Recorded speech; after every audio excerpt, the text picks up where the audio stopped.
Hello everyone, welcome to science and mathematics world. I am Kaushalendra Khare और आज के इस वीडियो में हम देखेंगे chapter 9 forces and laws of motion की इंडेक्स क्वेश्चंस को, जो कि पेज नंबर 118 पर है।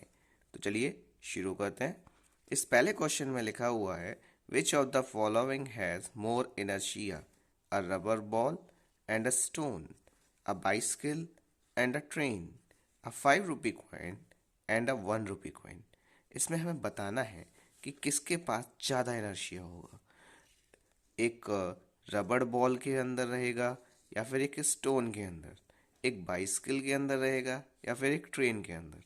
एक 5 रुपए के सिक्के के पास ज़्यादा इनर्शिया होगा, या फिर एक 1 रुपए के सिक्के के पास ज़्यादा इनर्शिया होगा। अब इसका आंसर देखते हैं।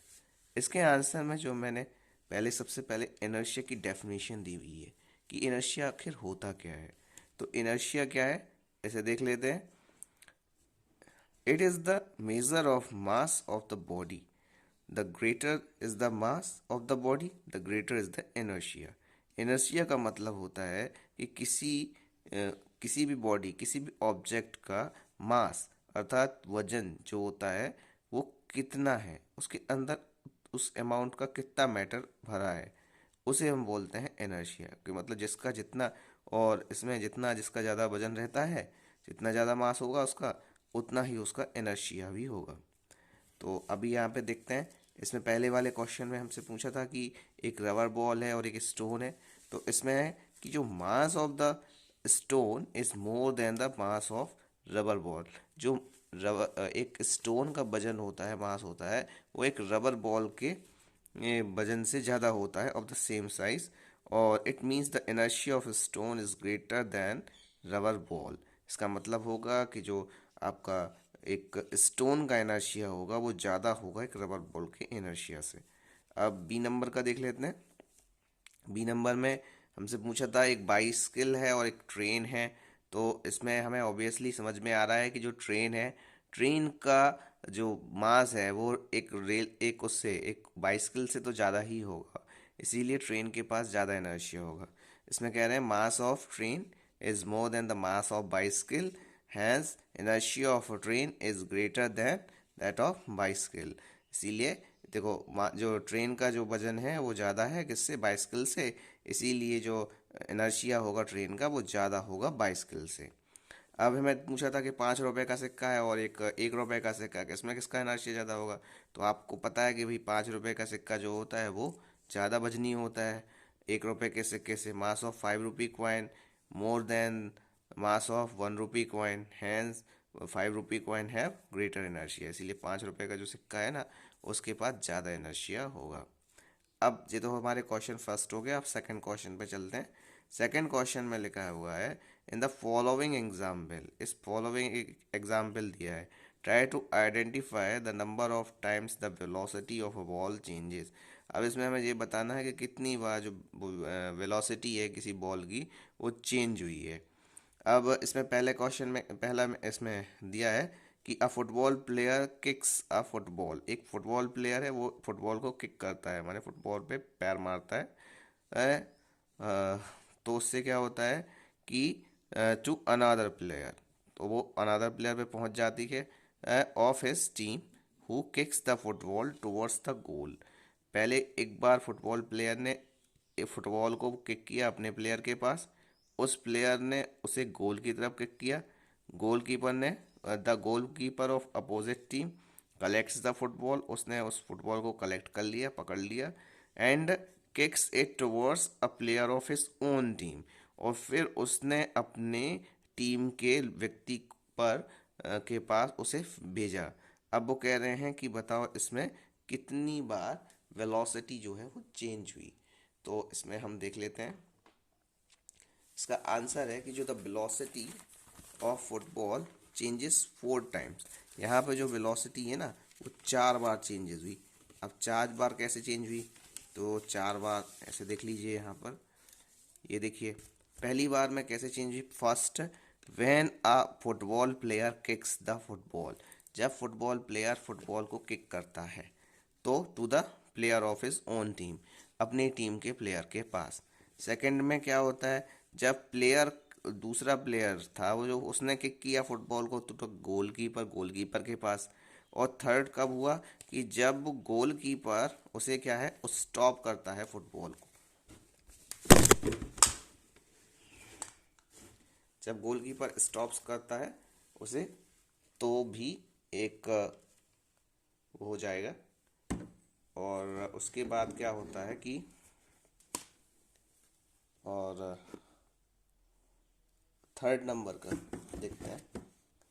थर्ड कहाँ होगा कि जो थर्ड नंबर में क्या होता है कि when the goalkeeper stops the football, football को स्टॉप करता है। और फोर्थ क्या होता है कि when the goalkeeper kicks the football towards a player of his own team, और उसे जब वो गोलकीपर अपनी टीम की फुटबॉल को और उस फुटबॉल को अपनी टीम के प्लेयर के पास फेंकता है, किक करता है, तो उसे इस तरह से 4 बार वेलोसिटी चेंज हो जाती है।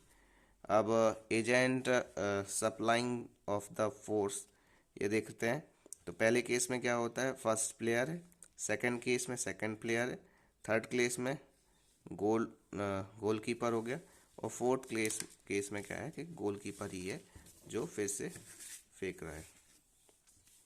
फोर्थ केस में कहाँ पे उसने कलेक्ट किया और फिर है ना गोलकीपर ने ही फेंकी, तो इसीलिए उसमें जो एजेंट सप्लाई द फोर्स होगा वो भी गोलकीपर ही होगा। तो ये था हमारा क्वेश्चन नंबर सेकंड। अब थर्ड क्वेश्चन पे बढ़ते हैं। इस थर्ड क्वेश्चन में क्या लिखा हुआ है कि explain why some of the leaves may get detached from the tree if we vigorously shake the branch. तो उसमें वो कह रहे हैं कि भाई जब हम किसी पेड़ को अच्छी तरीके से हिलाते हैं बहुत तेज़ी से, तो उसमें जो पत्तियां हैं कुछ पत्तियां हैं वो डिटैच्ड हो जाती हैं, मतलब अलग हो जाती हैं। तो ऐसा क्यों होता है? तो इसका आंसर है कि some leaves of the tree get detached when we shake its branches. इसमें कह रहे हैं कुछ पत्तियां जो हैं वो पेड़ से डिटैच हो जाती हैं जब हम उसको पेड़ को बहुत तेज हिलाते हैं। तो इसमें क्यों होता है? क्योंकि because the branches comes in the motion. तो जो उसको पेड़ को हिलाया तो जो ब्रांचेस होती हैं वो मोशन में आ जाती हैं। Whiles the leaves tend to remain at rest, लेकिन लीव्स जो होती हैं वो रेस्ट ही में ही रहती हैं। ठीक है, क्यों? क्योंकि due to inertia of rest, इसे एक इनर्शिया ऑफ रेस्ट होता है। ठीक है, उसके कारण वो रेस्ट में रहती हैं पत्तियां। और लेकिन हमने जब पेड़ की उसको डालियों को उसको पेड़ को हिलाया तो डालियां मोशन में आ गई, पत्तियां रेस्ट पे हैं, डालियां मोशन में हैं, इसीलिए कुछ पत्तियां उससे डिटैच्ड हो जाती हैं। तो ये था हमारा क्वेश्चन का आंसर। अब पढ़ते हैं लास्ट क्वेश्चन की तरफ। इस लास्ट क्वेश्चन में लिखा हुआ है कि why do you fall in the forward direction when a moving bus brakes to a stop and fall forwards when accelerate from rest। इसमें हमें ये बताना है कि आप जो हो ना वो आगे की डायरेक्शन में क्यों गिर जाते हो जब कोई गाड़ी जो है ना वो ब्रेक स्टॉप करती है, ब्रेक्स लगा देती है एकदम से, तो आप आगे की तरफ झुक जाते हो। और जब है ना उस वो स्टार्ट करती है, एक्सलरेट करती है गाड़ी को, तो आप है ना पीछे की तरफ खिंचते हो। ये आपका कॉमन सा एक्सपीरियंस होगा जब आप अपनी स्कूल बस में या फिर किसी भी बस में जा रहे होगे। तो इसका आंसर बताना है ऐसा क्यों होता है। इसमें इसका आंसर आज आपको पता चल जाएगा।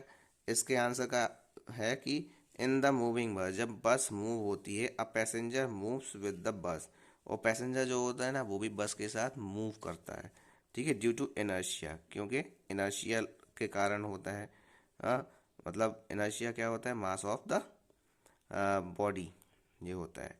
ठीक है, और inertia of motion, inertia of motion के कारण वो क्या होता है? पैसेंजर मूव्स हो जाता है बस के साथ। और एज ड्राइवर अप्लाइज ब्रेक, जब वो ड्राइवर ब्रेक अप्लाई करता है तो बस रेस्ट में आ जाती है।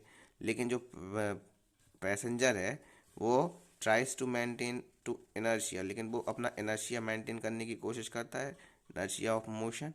तो एज अ रिजल्ट इसके कारण क्या है कि फॉरवर्ड फोर्स जो होता है इज एग्जर्टेड ऑन हिम, तो इसलिए फॉरवर्ड फोर्स जो होता है उसके ऊपर लग जाता है। और इसी तरह से क्या होता है कि जब passenger tends to fall forward, जब वो आगे की तरफ गिरता है, कब गिरता है कि व्हेन द बस एक्सलरेट, जब बस एक्सलरेट होती है फ्रॉम रेस्ट से, और रेस्ट में पोजीशन में है एकदम से चलने लगी, तो उससे क्या होता है कि जब बस एक्सलरेट होती है तो वो क्या होता है एकदम पीछे की एकदम वो आगे की वो कहाँ जा पीछे की तरफ गिरता है वो। तो inertia of rest tends to oppose the forward motion, तो फॉरवर्ड मोशन को अपोज करता है, इसीलिए जो passenger tend to fall backward, इसीलिए जो पैसेंजर होता है वो पीछे की तरफ गिर जाता है। और when the bus accelerate forward, जब बस जो होती है फॉरवर्ड डायरेक्शन में गिरती है। तो ये थे हमारे क्वेश्चन, आई होप आपको समझ में आ गए होंगे। ऐसे भी और क्वेश्चंस देखने के लिए हमारे चैनल को सब्सक्राइब कर लें। मिलते हैं अगले वीडियो में। गुड बाय, जय श्री राम।